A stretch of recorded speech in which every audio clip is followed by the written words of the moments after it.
this Saturday night. I want to remind everybody to cut off your cell phones and don't talk to your neighbors. Welcoming to the stage, we have Yumi and Liz.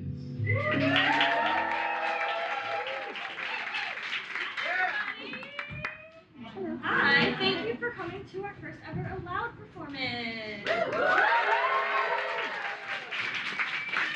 you guys aren't fully aware of what you're about to see tonight, we had 15 super brave anonymous writers submit their pieces anonymously, and then they're going to be read out loud on stage for the first time tonight. So with that, just a few housekeeping things.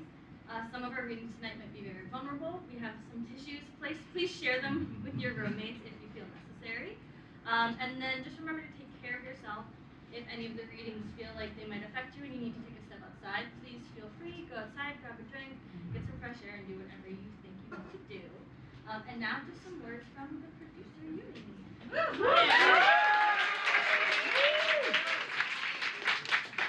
Well, first of all, thank you so much for being here. This show means a great deal to Liz and I. It's so awesome to see this house kind of full. It's so lovely to see you guys. So this show was created based on my own experience, but it kind of escalated. Sometimes I feel like I don't have the platform to say some stuff. And we just wanted to create a place where people could submit their own little things, private stuff, 2 a.m. messages, stuff that nobody else has seen before, without the pressure of having it be under their name. The one thing we're gonna ask you guys is to please be respectful. The little catch about our show is that you never know when the author might be sitting right next to you. So please be aware of that and enjoy the show.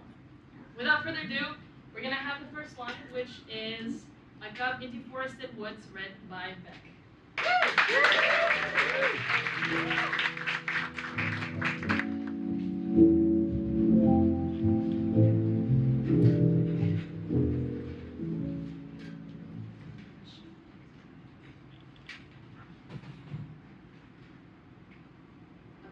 In Deforested Woods. I was Little Bear.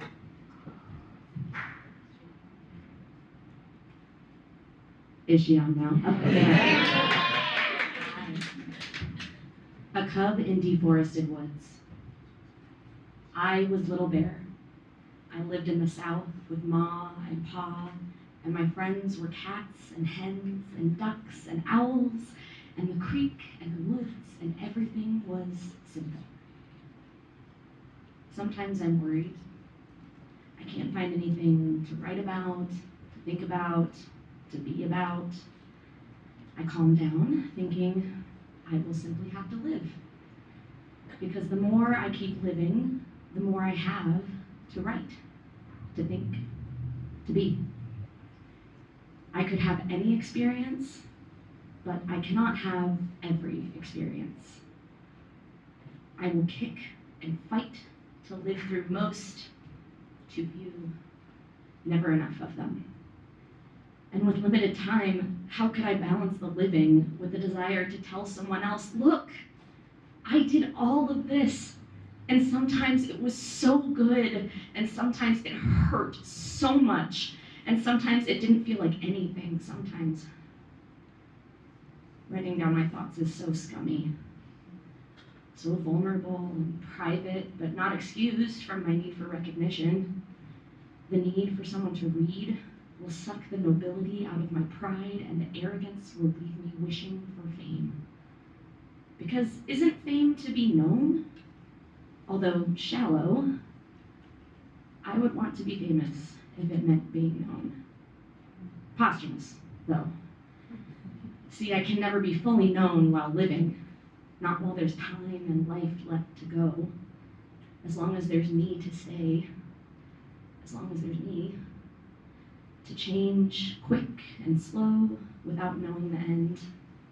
Because I kept going deeper into the woods where the creek is, where the hens and cats and owls and ducks are decomposing.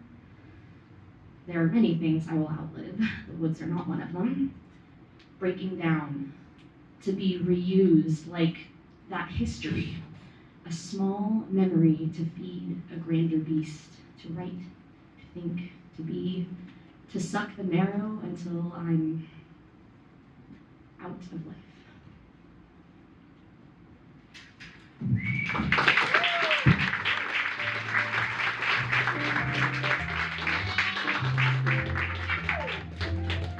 Next up, we have Lightning and the Sea, performed by Rich.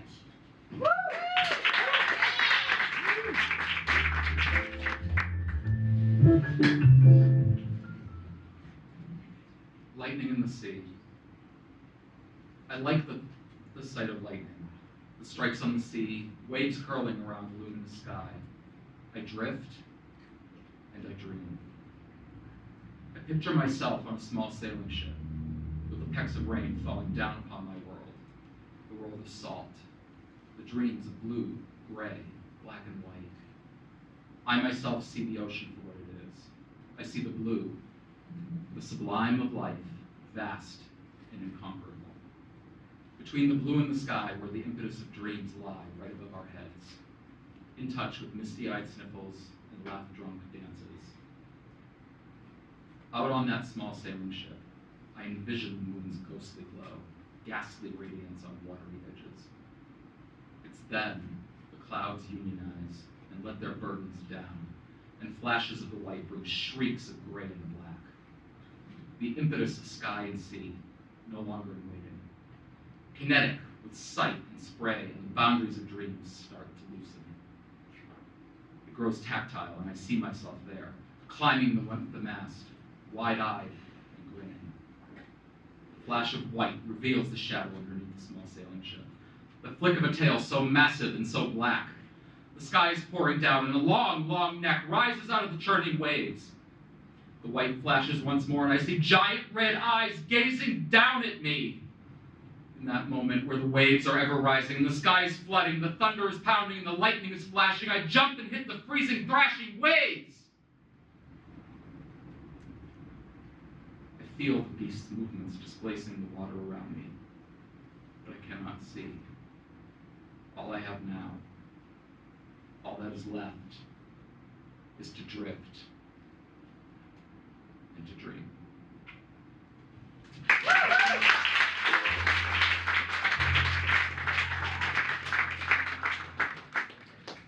Next up, we have Reaching, read by Ava.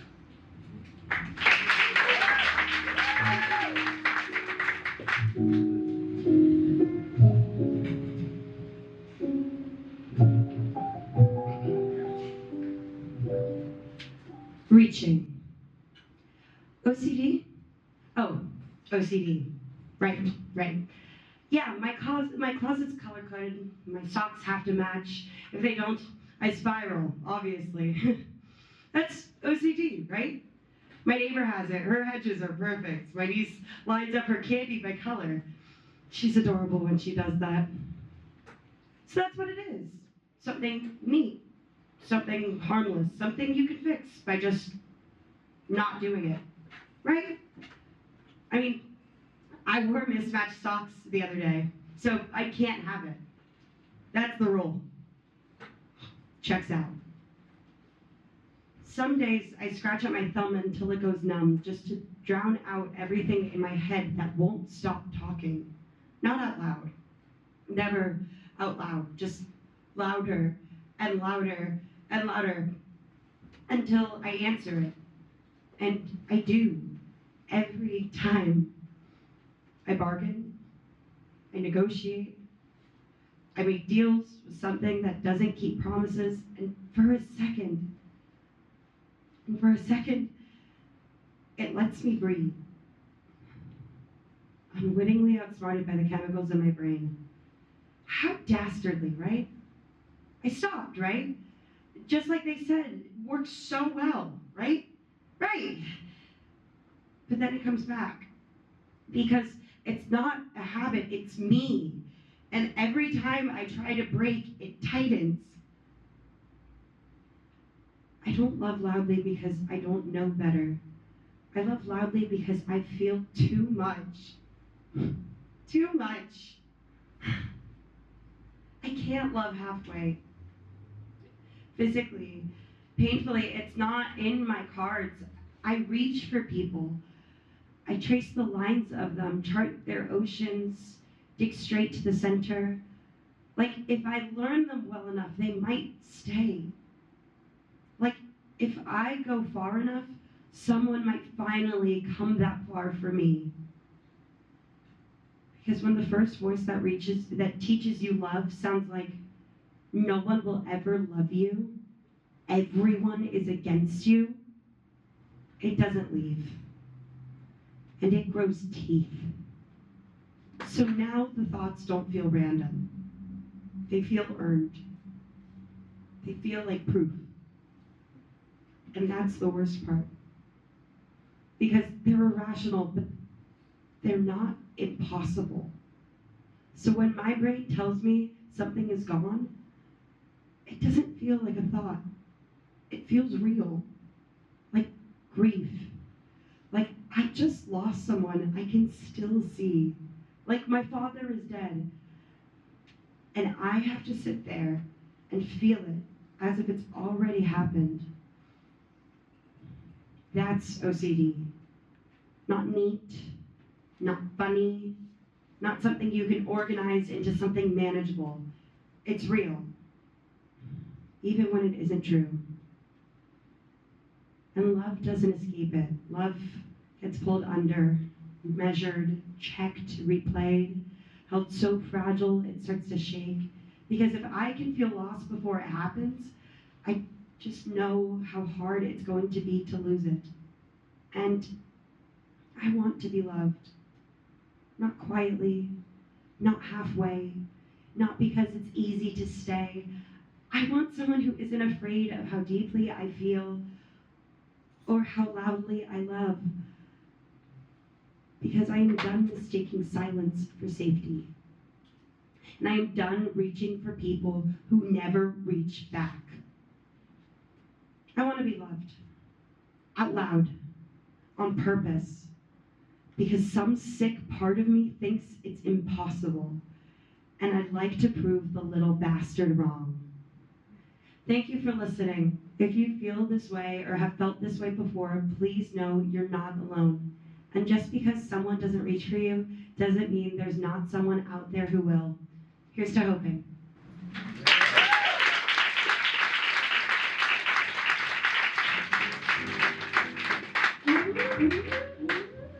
Next up, we have 5 p.m. Red Viber Wolf.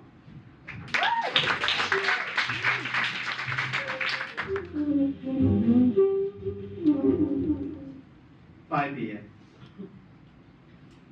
I remember when I was a kid, I wanted to get out of my country so bad. Everything about it screamed, leave, to me. Not being able to walk the streets alone, discrimination, traffic that would drive anyone insane, crime rates spiking every day. A family and a house that felt like routine was all we knew how to. Avoiding problems as if they expired the day after, making it impossible to talk about anything remotely close to once everyone went to bed. Living in the US was everything I could have dreamed about. But sometimes life gets overwhelming. And in the jungle full of concrete and possibilities, I get scared.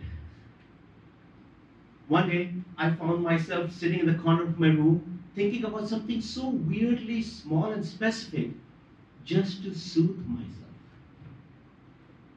At my house in Mexico, when it's 5 p.m., golden hour hits my living room like it chose it to be. The kind of lighting that is quiet, that if you're there half an hour later, you miss it completely. The kind that is so easily overlooked because it's just routine. The smell of fresh homemade food. When you get back from school, a greeting from a distance and echoing hola from a voice you instantly recognize once you're 100% sure is smiling while saying that to you.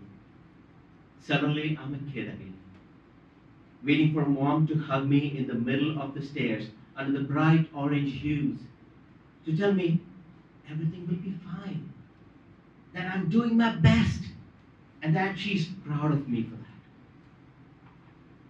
breathe in and I breathe out. And then I'm back in the middle of my room, where golden hour doesn't reach because of the corporate office building right next to mine. Alone, with chores and responsibilities waiting for me. I feel like everyone has this little mental bead, a tiny space in their brain they return to when they desperately need to come back to themselves. And everybody's looked different, shaped entirely by who they are. While trying to figure out what mine was, I never imagined it would be a frame from my teenage years I thought I would never miss. A couple minutes from every afternoon in the house I didn't want to be in a city I wanted to fly away from. Perhaps I was too young to understand that a place can hurt you and still hold tenderness at the same time. Or maybe nobody cautions you that once you leave a place, you won't ever come back in the same way again. There's something so shitty and contradictory about the freedom of escaping the guilt of leaving everyone you love there.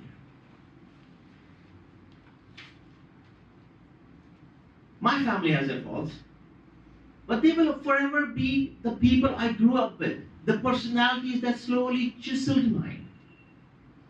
It's strange how things work. In a city I once dreamt about, I closed my eyes and find comfort in a version of home I thought I had abandoned completely. A strand of golden light, a smell that holds memory, a familiar voice, and a warmth my skin will never be able to forget, no matter how many oceans exist between me and the place that watched my eyes light up every evening, right before the sun went down. 5 p.m.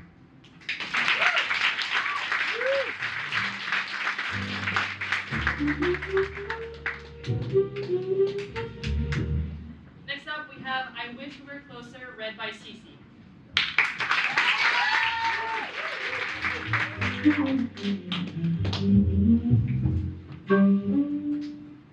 I wish we were closer. I wish we were closer, Dad. I wish I had the type of relationship where I could call you and you'd listen, where I could cry on the phone or tell you something silly I saw that day. If I could understand you better, maybe things could be different. But the thing is, I've been trying to understand you my entire life. I've stayed quiet when supposed to, not questioned you, always tried to be around you, but I fear because you don't like women, we'll never be close. How do I know this? Mom unintentionally told me when she, like a broken record, says, "Don't worry, sweetheart, he just loves you in his own way. Dad's just in a bad mood this week. Try giving him some space. You know your father, he has to be angry at one of us, or both of us, and it's just a week, I guess." And you told me you didn't like women by constantly interrupting Mom and I trying to connect with you. Sometimes I just throw my hands in the air and tell myself I'm done trying to understand you and I'm done subjecting myself to the hurt therapists have told me to back away for my own health. But unfortunately, I want to be the emotionally mature person here. I know typically it's part of your job to teach this to me, but Mom and my friends did a great job of showing me how to love boldly and boundlessly. Maybe there's evil things that happen to you in your life to prevent you from growing. Maybe there wasn't. But one thing is for sure. We are floating on a giant rock, and I am trying my best to make you feel loved. I wish I could get the same from you. And I wish we could be closer. Because it is actually silly to me that you don't want to be.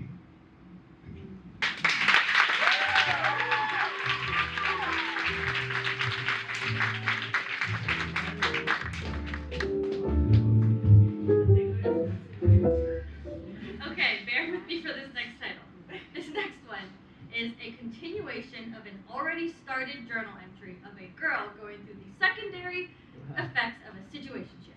Read by Johnny.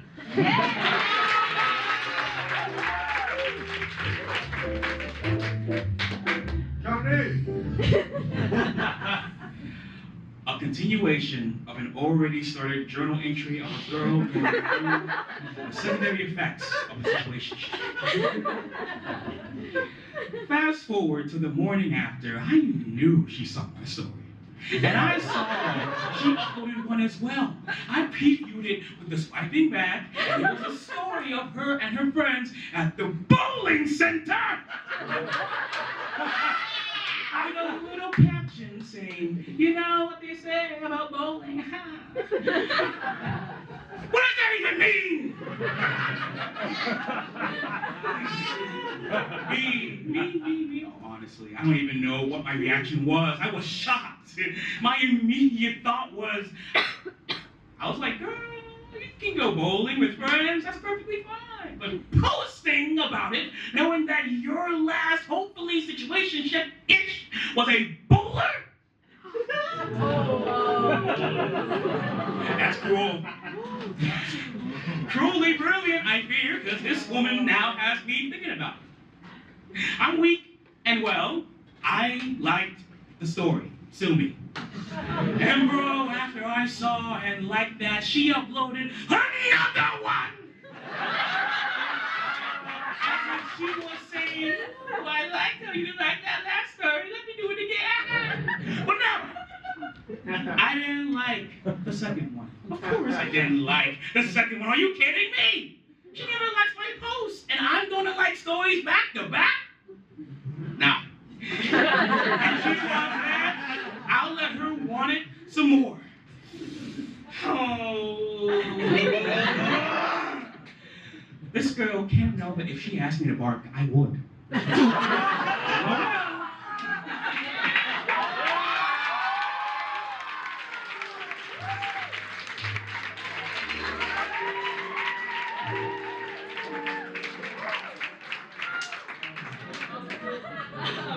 Next up is Goodnight Moon, being read by Ian.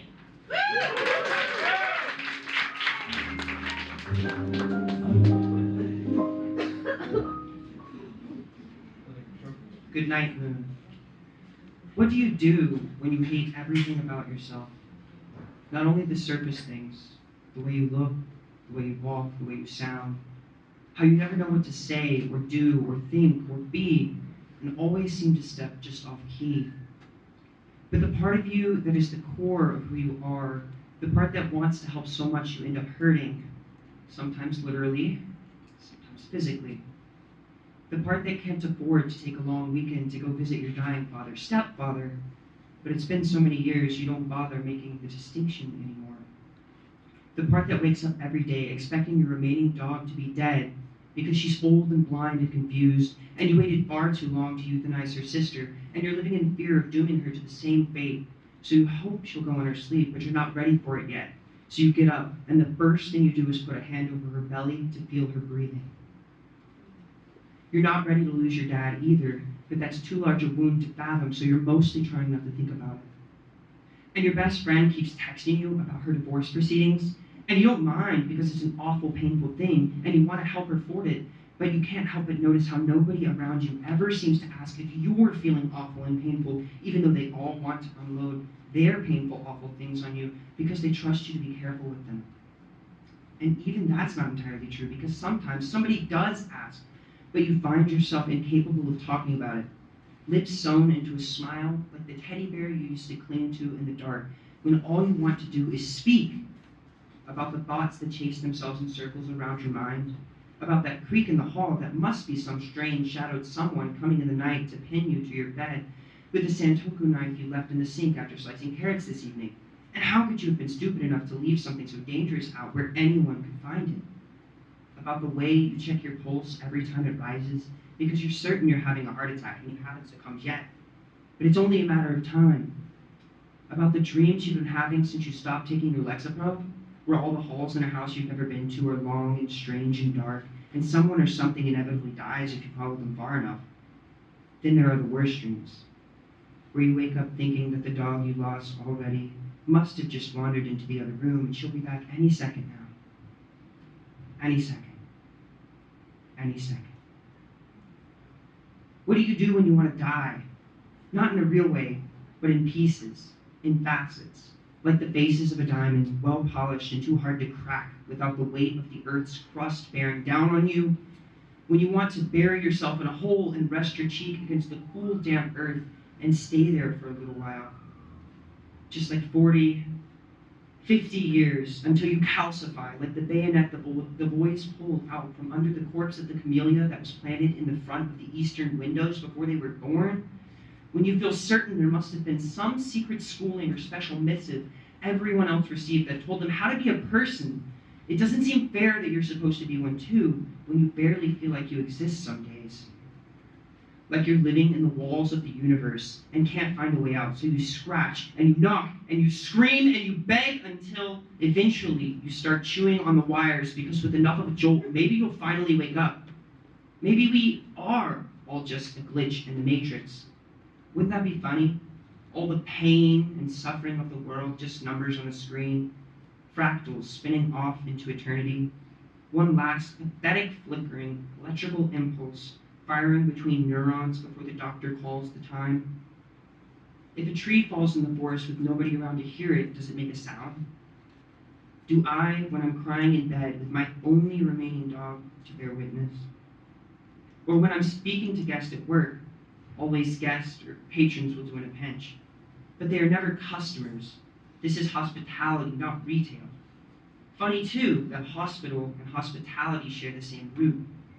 We're all guests at various times in our lives, and I suppose the two times when it's most important to rise and meet the expectation of reciprocal care are when you're dying and when you're drinking your way through a bachelorette weekend. I wonder how many of the girls doing sweet tea vodka shots will end up texting their best friends about their divorce proceedings 10 years from now. I hope to God one of them is there to shoulder the burden, even when her own world is collapsing around her. Maybe I'll flee the country and fake my own death. There's enough of it on my horizon. Why shouldn't I help myself to a little off the top?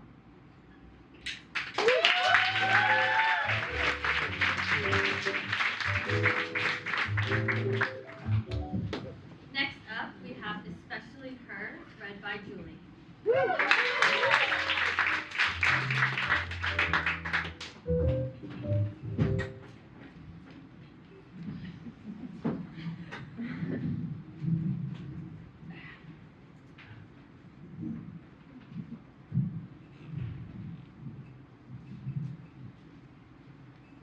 Especially her.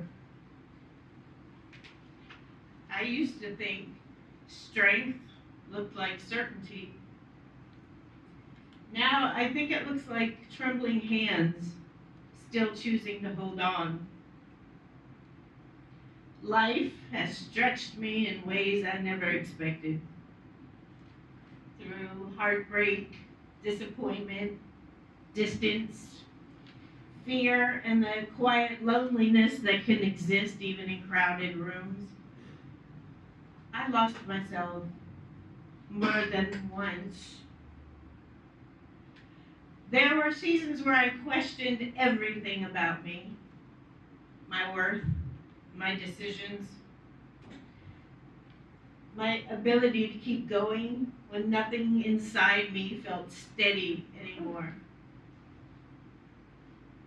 But every version of me survived, even the exhausted one, even the doubtful one, even the one crying quietly at 2 a.m., trying to convince herself she would eventually feel okay again.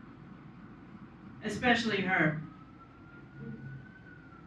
I used to think and believe resilience meant never falling apart. Now I know it means rebuilding yourself over and over without becoming bitter in the process. And somehow after everything, I became softer instead of colder, like more honest, more human, more alive, like ink bleeding through paper. Life leaves marks on us, some messy, some beautiful, all permanent. But today, when I look at those marks, I no longer see proof of everything that hurt me. I see proof that I survived it. And maybe that's the most beautiful part of all. After all the doubt, all the breaking, all the becoming, I still believe in life. I still believe in love. And for the first time in a long time, I finally believe in myself too.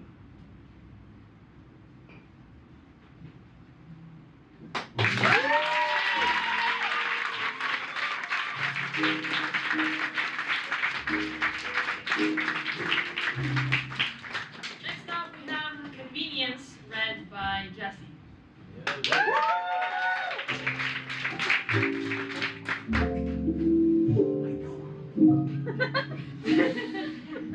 Convenience. Why? I gave everything for you. I listened. I drove you around. I gave you a shoulder to cry on. I got you away. I literally did whatever you wanted me to do in an instant. Why was that not enough? You complained so much about her. Why do you still choose her over me? I spent every ounce of my energy on you and kept trying even when I was empty, but you never truly cared about me. I was a convenience. I missed you. Really? Then why did the conversation end after your topic was done being discussed? If you missed me, why were you not interested in anything about my life?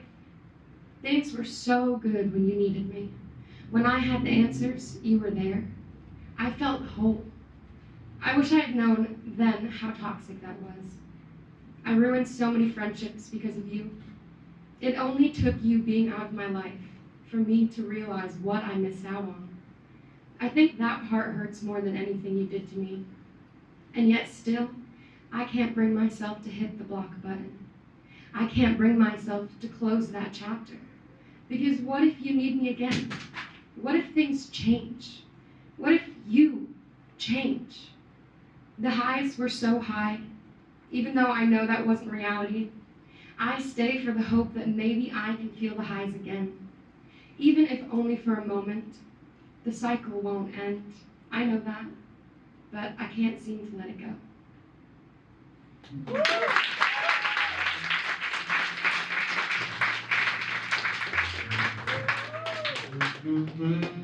Next up, we have Best Friends Not Forever, read by AJ.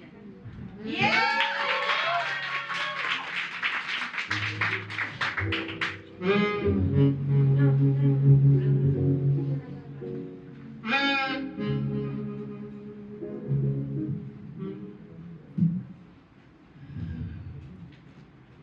You were supposed to be there for me. You were supposed to be the one person who would listen to me without judgment. You were supposed to be my best friend. But instead of loving me, being open and honest with me, and showing me compassion and dignity, you ghosted me. After 3 years of seeing each other every day, after 3 years of talking on the phone for hours every day, after 3 years of always going to the store together and exploring every little adventure together, you ignored me for days as I reached out until I just stopped trying. Do you remember when you ghosted me for a week? And when we finally spoke again, you cried and begged for forgiveness. How you said, "You're right, I should have never completely stopped talking to you like that. I was mad, but I love you too much not to have you in my life. I said, we are best friends. You can tell me you need space to think about things, but completely ghosting me is so mature and unacceptable. You agreed. We hugged, and I thought everything was okay. I was wrong. Do you remember how a week later, you went right back to ghosting me and began to pretend I don't exist? But you continued to talk about me behind my back to everyone else. Do you remember how you told people you didn't want to be my friend anymore because my morals are bad? Your reasoning? Because I started dating someone within our mutual friend group, while you became best friends with a girl who knowingly slept with a man in a relationship. A guy who got arrested for trying to get out of paying a $50 parking fee. And while you actively shoplift from major retailers. How about how you continue to stalk my social media to find things to be disgusted about? For your own sake, I removed you as a follower. You're welcome. Oh, or how about this one? Did you intentionally never tell your girlfriend about our falling out? I just asked because she reached out to me a month later for help finding a new career path, and I helped her. I gave her contacts, references, and all the advice I could. Truly, you are choosing the people you deserve after all. But after all that, I do have to say thank you. Thank you for not choosing me. Thank you for showing me I deserve so much more than you could ever give me as a friend. Thank you for breaking my heart more than any past relationship had. Thank you for making room in my life for the best friend I could ever ask for. And for you, good luck. You're going to need it.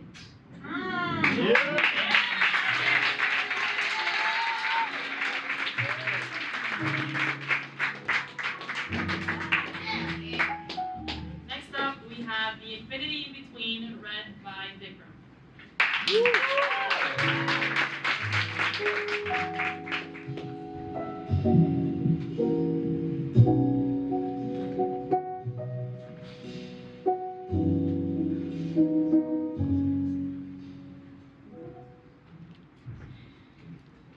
The infinity in between.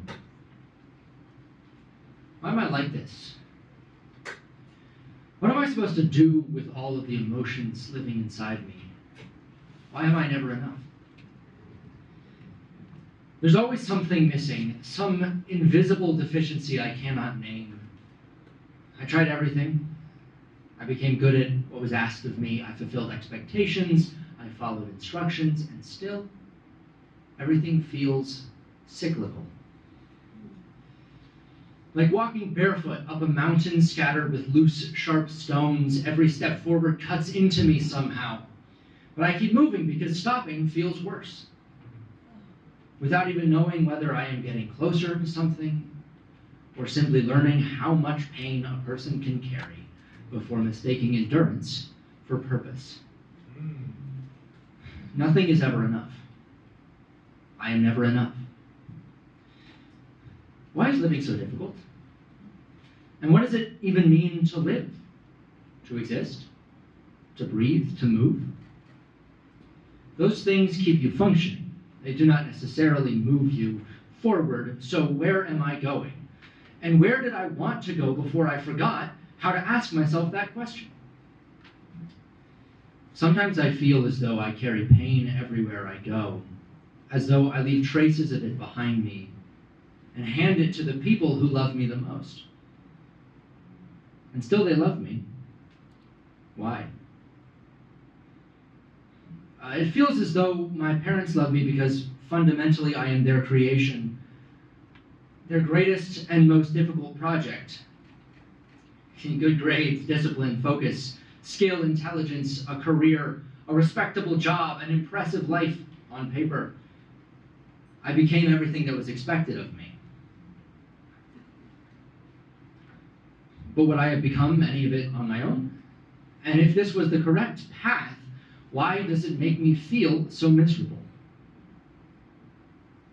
I feel as though I am standing behind a window, watching life happen without me, not living it, only feeling all of it at once. Every time I think I found something worth saving, I realize I am still standing in the exact same place, still myself. And somehow, that does not feel sufficient. My life feels like a performance beneath unbearable stage lights.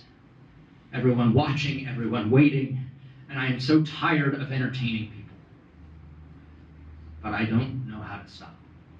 Because the more love I receive, the less I seem to believe I deserve it. Receiving love feels difficult. How could anyone love me if I am not perfect? How could someone love me without requiring justification for it? Everything in life feels transactional, so why would love be the exception? Love cannot nourish someone incapable of digesting it, and I do not know how to receive love without feeling guilty for taking up space. I do not feel deserving of love. But I also cannot bear the idea of never receiving it at all. I'm not enough, but I'm not nothing either. And there is something devastating about existing somewhere between those two states. Why does everyone else seem to move forward while I remain behind? No matter how hard I try to keep up, I still feel this insufficient. Why does nobody notice how difficult it is for me just to exist?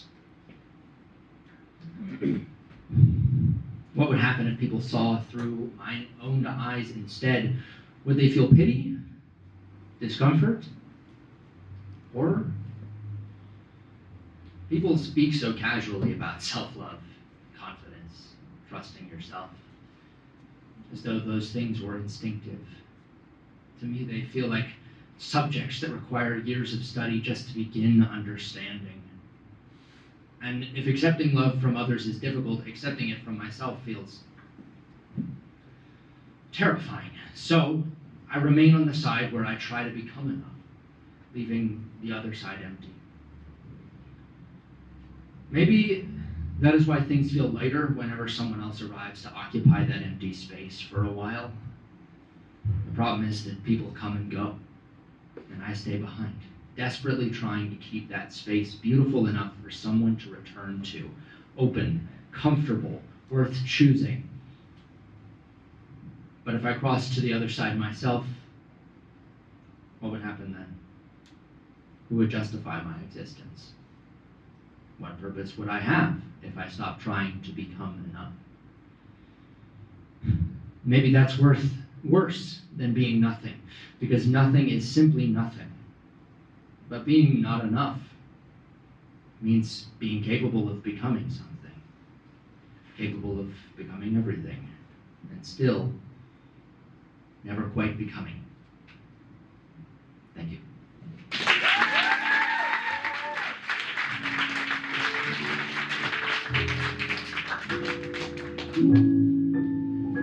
Next, we have the internal monologue of a healing heart performed by Aaron.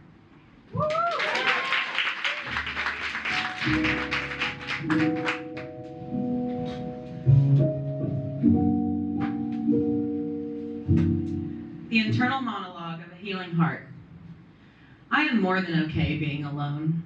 I am whole. I love myself. I love my body. I love my personality, my leadership. And I accept that this situation hurts right now. But things will get better the more I love myself. I know who I am. I am me, a leader, positive, compassionate, strong. I hold on to who I am in the truest way I can. and life will respond to me with that same authenticity. Everything happens for a reason, and all of this will make sense later on. For now, I'm grateful to be self-aware and human enough to feel all these things. Grateful because without pain, there is no happiness. And even if it doesn't feel beautiful right now, everything eventually softens. For now, I breathe because it's one of the few things that lets my body know that we are okay and that we will continue to be okay. I have a support system that won't let me fall, and I know those friends are what matter most in moments like these. I am enough, more than enough. And the more I fall in love with who I am, the more I understand that the right person will only amplify everything I already feel for myself.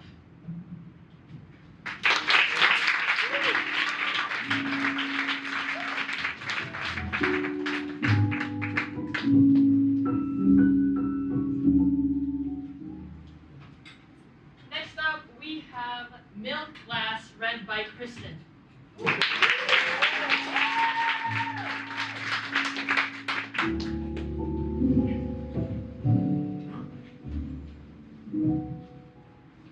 Love is such a curious thing, complex in experience, yet somehow simple in nature. What is love truly? The first love most people ever receive is the love of their parents, at least when love is present from the beginning. Real love, not obligation, disguised as care. That first love exists before we do, before we speak, before we even take up space in the world. To love something that has not yet declared its existence, that might be the purest form of love there is. Love creates, love perseveres, love protects, love builds. So when does that change? At what point does love become something painful, something unrecognizable? Sometimes, somewhere along the way, we lose our attention to detail.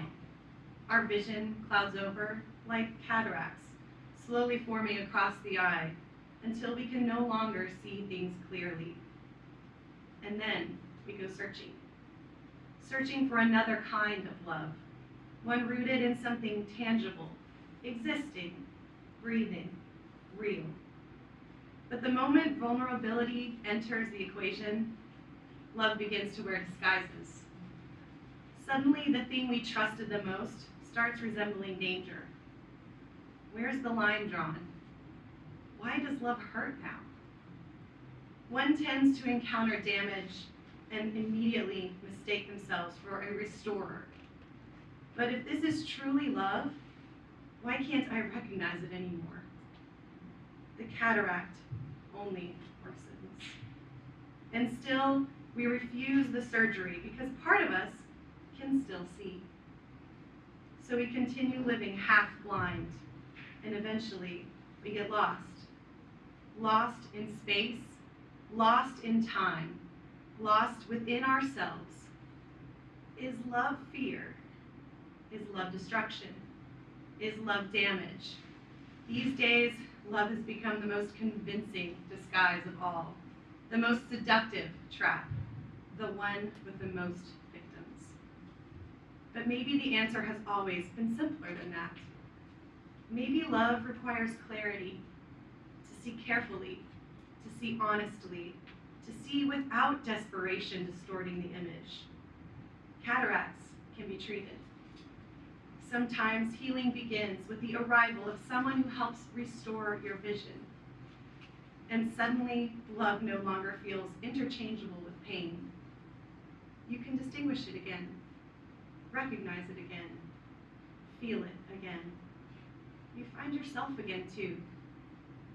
And then, finally, you can return to exploring the world. This time without the haze. Love has always been pure. It remains pure. Its experience may feel complicated, but the essence is not. Love is simple when someone opens their arms and waits for you there. Love is simple when you have questions and someone offers answers. Love is simple when you play a melody and someone beside you wants to sing Real love needs somewhere to live. Otherwise, it becomes a wanderer, knocking on doors, mistaking emptiness for home, unaware that there were always other lights on nearby.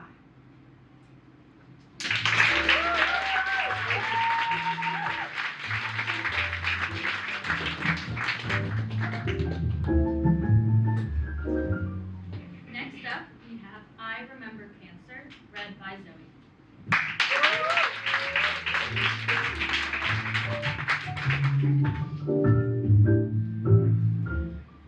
I remember cancer.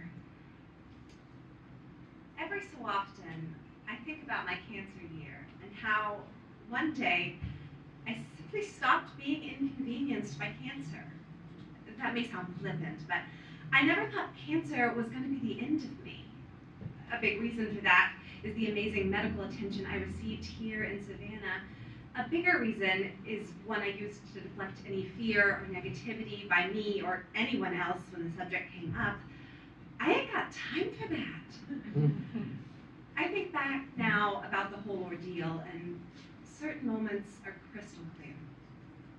Like the beautiful sunny day I walked out of the oncologist's office after my biopsy, wondering if I was dreaming. I thought, no matter the outcome, my life will never be the same.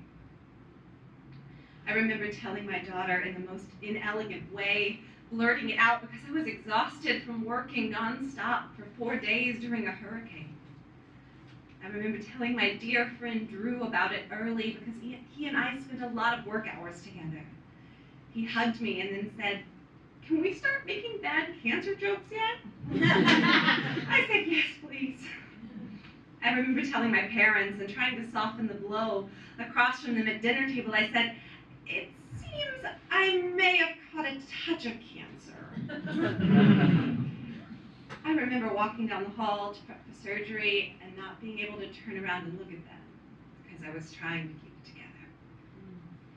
I remember a few days after my surgery when I tried to take the bandages off in the shower and I was completely wrecked by what I saw. I remember my first chemo treatment. It was all scary and foreign, so yes, I really did wear a tiara. I remember feeling relieved when my hair started falling out, because what makes your hair stop growing is also what makes the cancer stop growing. I remember the day I decided to just go ahead and have my head shaved. My dear friend opened her salon on her day off and made me feel beautiful, even though I was so nauseous from chemo. I also remember Drew showing up. When I asked him why he was there, he said, "I think I'll get my head shaved today too." Work spouses really are the best. I'll never be able to adequately express what that meant to me and still means to me to this day. I remember being so exhausted from chemo that sometimes I had to sit down in the shower. My mom and dad would take me downtown for walks, and just covering a few Savannah blocks would take us hours, but it was fun. I remember the last day of chemo. I had kept my cancer from a lot of people. I never posted on Facebook because I didn't want family and friends far away to learn about it that way. But a dear friend who I grew up with, and who was one of the last to learn about my diagnosis, flew hundreds of miles to be with me on that last day. She made me a beauty queen banner and held my hand, and I'm tearing up just thinking about it, because I'll never be able to let her know exactly what that meant to me, because there aren't enough words. I remember my first radiation treatment. It took longer to drive to the hospital and find parking than the treatment did.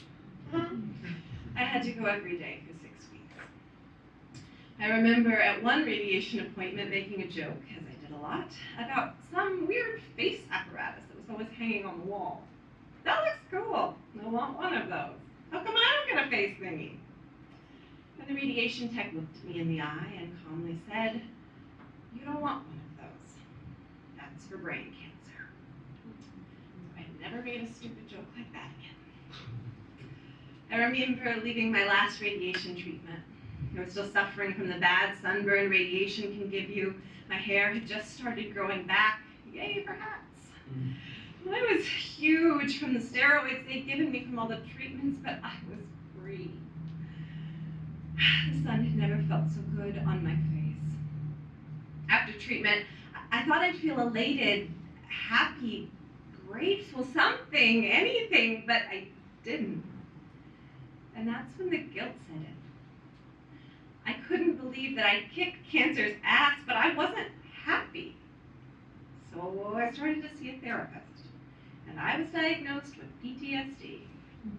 I remember thinking, what crap is this? I'm not a soldier. Soldiers get PTSD because they do things and see things that no one ever should. I just survived cancer. My therapist told me, you just did things and saw things that no one ever should. Like problem. So I started working on why I didn't feel happy or grateful. I discovered that cancer is something I felt that I brought on myself. And since doctors and nurses, angels on earth, had provided the things I needed to get rid of cancer, I didn't feel I was an active participant in my recovery. Once I realized that I'm better because I chose to follow the guidance of my medical team, I started to feel better, like a champion, not like a victim. I remember feeling a powerful sense of worth. I remember the first haircut I got once my head had more than just peach fuzz. The stylist was just as excited as I was. We giggled, and she took a long time making me feel like a girl again. My hair grew back curly and gray. Who knew? So now it's been a while. And recently, on the anniversary of my final cancer treatment, I had a wonderful realization. I don't think about cancer that much anymore. Think about that. The thing that consumed my life for so long doesn't even register most days. So yeah, I remember cancer. And cancer can suck it. Yeah.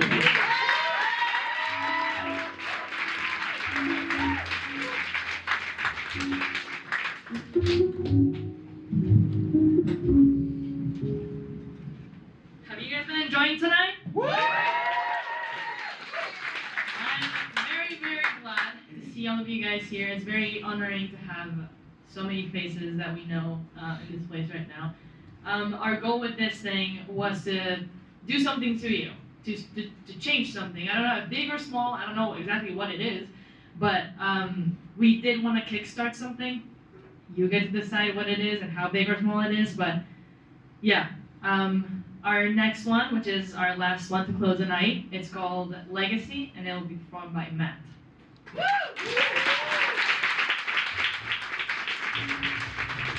Give it up for Yumi and Liz. Yeah!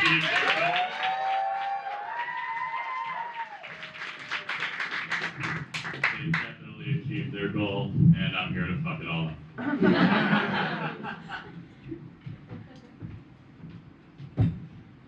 Legacy. Legacy. Legacy. It's a word I've heard thrown around a lot in my life. It's been attached to movies, to wills. The concept of it just smothered all over stories that get passed down through generations. Legacy. Everybody is so enthralled in trying to figure out where their money will go when they die. And I must admit, after 22 years of roaming around this earth, I would hate for the only thing left of me to be money. When I first thought about writing a will, my mind immediately went to my journals. Who would hold my deepest thoughts? Who would get to keep a version of me that no one else has seen? Who gets to know me more than anyone else ever has? See what I mean? We care so much about materialistic shit that we forget what footprints actually matter. But here's the thing, which is kind of contradictory to this whole dilemma. I don't think a legacy is something that appears the moment you die. It isn't a painting that suddenly unveils once you're gone. It's not the numbers sitting in your bank account. You build this thing. With every person you meet, with every gesture they subtly pick up from you, with every quirk your friends point out that ends up becoming an ongoing joke, with the selflessness you show from the day you're born until your last days on this earth. I carry the people I love with me, which is why I always say that, ironically, you'll never really get rid of an ex. Within me, there's at least a tiny piece of everyone I once loved. There's the essence of me, of course, but there's also Miles's way of hugging, Maria's way of reaching out with one finger, weighting yours like it's all the physical touch she needs, followed by a quiet giggle.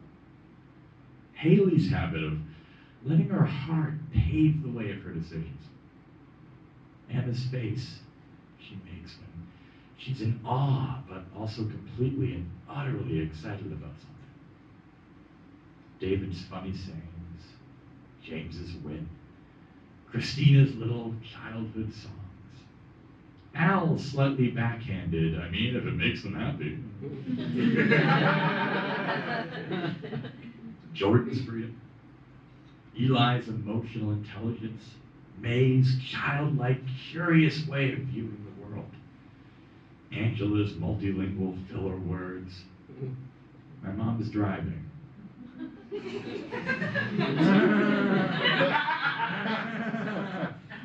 And her need to schedule every little single thing in life. My dad's ambition.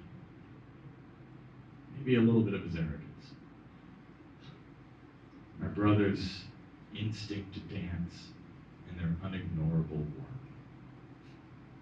And the list goes on and on. Yeah, isn't it kind of strange how none of these people know how much they live in me?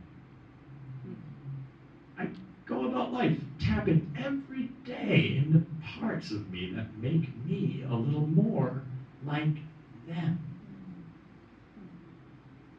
How wonderful is that? So, no, I don't think legacy is about materialistic things. I don't think it's something that just appears out of nowhere. We're constantly building it without even realizing, simply by living alongside the people we love. I bet that you, whoever is reading this, have already left pieces of yourself behind in others without knowing it. I encourage you to ask them. You might be surprised by how much of you still lives woven in the people who once loved you. Thank you.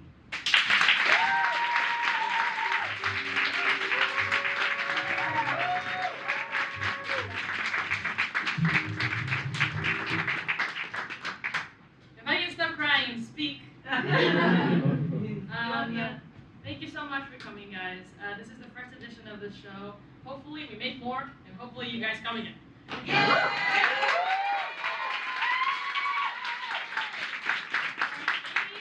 submit something of your own, write your own 3 a.m. message, send it to us, and we'll see what's up with that. But yeah, thank you so much. I really hope you took something out of the show. It's not necessarily a comedy show, but we have bits and pieces of every single person that submitted something. Speaking of comedy shows, we are an improv comedy theater.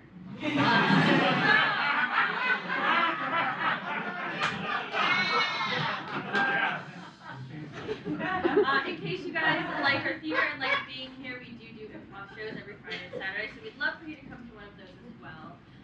But besides besides that, that is the night, so thank you all for coming. And then I'd love to invite all of our performers on stage for a photo.